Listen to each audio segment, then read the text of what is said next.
ജില്ലയിൽ നിന്നും ശ്രീമതി അന്നം.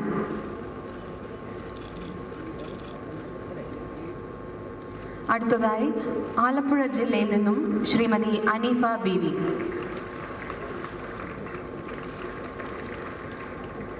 പത്തനംതിട്ട ജില്ലയിൽ നിന്നും ശ്രീമതി ശ്രീമതി ശശികല. ഭൂരഹിതരില്ലാത്ത കേരളം UDF ഗവൺമെന്റിന്റെ ഒരു സ്വപ്ന പദ്ധതി ഇന്നിവിടെ യാഥാർത്ഥ്യമാകുകയാണ്. അതിന് നേതൃത്വം കൊടുത്ത റവന്യൂ മന്ത്രി ശ്രീ അടൂർ പ്രകാശിനെയും റവന്യൂ ഡിപ്പാർട്ട്മെന്റിനെയും ഞാൻ പ്രത്യേകമായിട്ട് ഗവൺമെന്റിന് വേണ്ടി അഭിനന്ദിക്കുന്നു. ഇതുകൊണ്ടെല്ലാമായി എന്ന് ഗവൺമെന്റ് കരുതുന്നില്ല. കിടക്കാടമില്ലാത്ത ഒരു കുടുംബം പോലും ഉണ്ടാകരുത് എന്ന ഒരു വലിയ ലക്ഷ്യത്തിലേക്ക് എത്താനുള്ള ശ്രമമാണ് ഇത്. കൃഷിഭൂമി വേണം എന്ന ആവശ്യത്തെ ഗവൺമെന്റ് തള്ളിക്കളയുന്നില്ല. അത് എല്ലാവർക്കും ഒരു വീടിനുള്ള ഒരു തുണ്ട് ഭൂമി അത് യാഥാർത്ഥ്യമാക്കിയതിനു ശേഷം രണ്ടാം ഘട്ടത്തിലേക്ക് ഗവൺമെന്റ് നിശ്ചയമായും ലക്ഷ്യമിടും എന്ന് പറയാൻ ഞാൻ ഈ അവസരം വിനിയോഗിക്കുന്നു.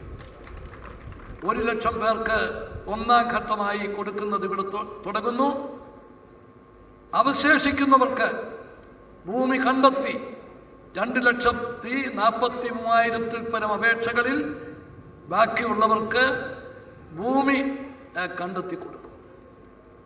അപ്പോൾ ഭൂരഹിതരില്ലാത്ത കിടക്കാടമുള്ള എല്ലാ കുടുംബങ്ങളുമുള്ള ഒരു സംസ്ഥാനമായി കേരളം മാറും.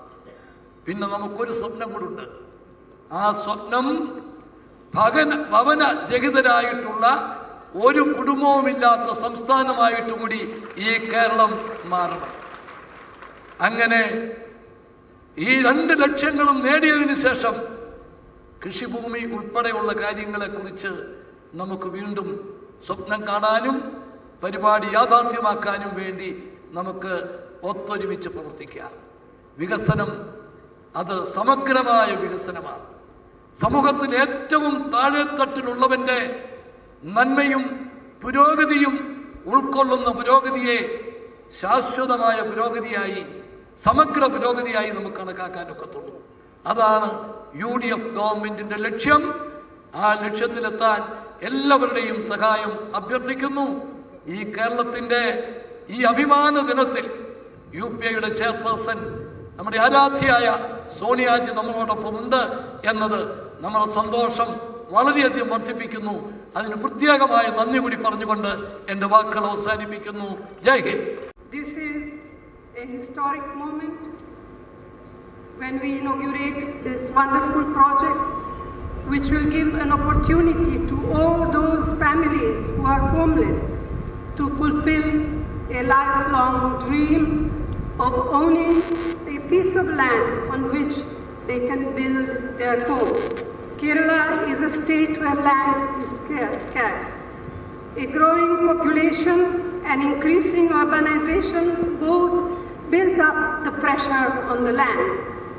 This has led to a rise in urban poverty as well as to the growth of slums in many parts of the country. No one should be left behind or sidelined on account of religion, caste, creed and region.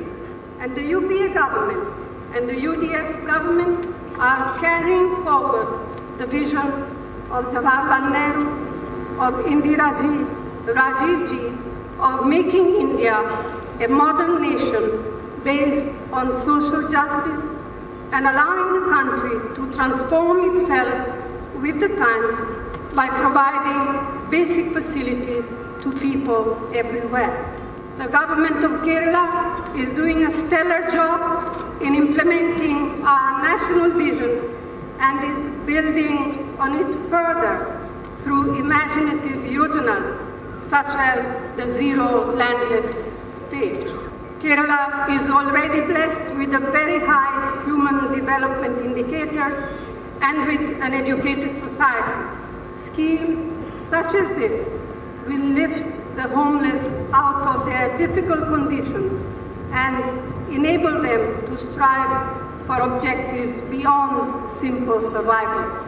I am confident that by 2015, it will fulfill the goal of making Kerala a zero landless state, creating another successful model for other states to implement.